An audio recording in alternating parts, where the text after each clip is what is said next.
Finally, let's look at run length coding as our final method we'll look at for lossless compression.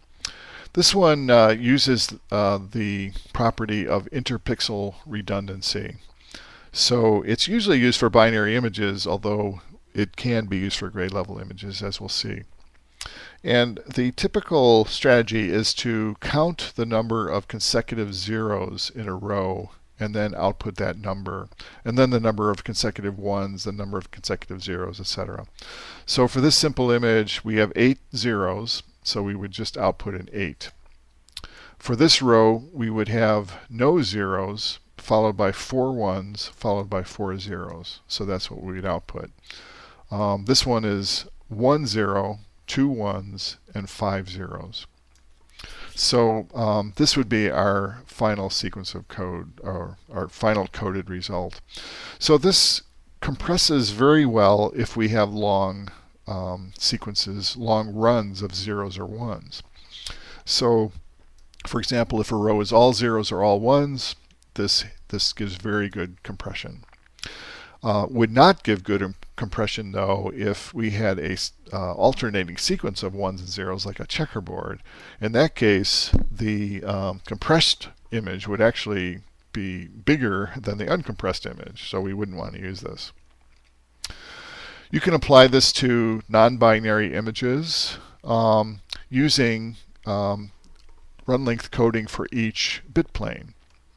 So recall that a binary number is a sequence of bits a, m sub minus 1, m sub m minus 2, a1 to a0. So these represent powers of 2.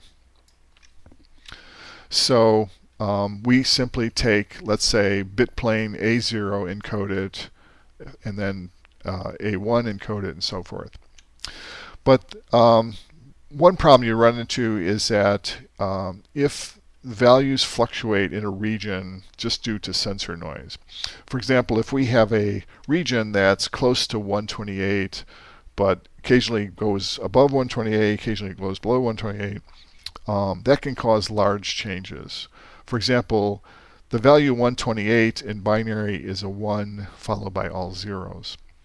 But if we just go down by one gray level, it's a 0 followed by all ones. So every bit plane here between these two values flips. So we would get that worst case of alternating zeros and ones. Here's an example of that. Here's an image, 8-bit image, and we're looking at 3-bit planes. The most significant bit, or bit 7. Here's bit 6, the bit 6 bit plane, and bit 5.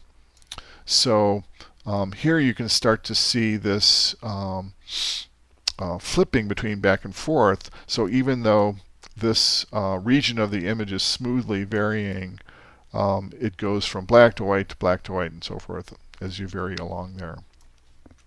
So a better way than just straight binary representation is to use a gray code. And a gray code has the property that adjacent code words differ by only 1 bit. So even if we have noise that changes the values by 1 level, only 1 bit in the gray code will be different. And a gray code is easy to construct. Show here. So just a normal binary coding is shown here. A 2-bit gray code is shown here. It starts with 0001, but the third value is a 11, and then the fourth value is a 10. So between any pair of values, only 1 bit is changing, and that's also true between the first and the last. To construct a 3-bit gray code from a 2-bit gray code, we simply copy the code, the 2-bit code, and then copy it again in reverse order. And then we add a 0 as a most significant bit to the first half and a 1 to the second half. So this code also has the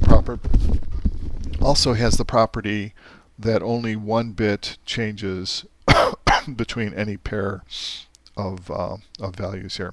And you can easily extend this to 3-bit code, 4-bit codes, 5-bit codes, up to 8-bit codes.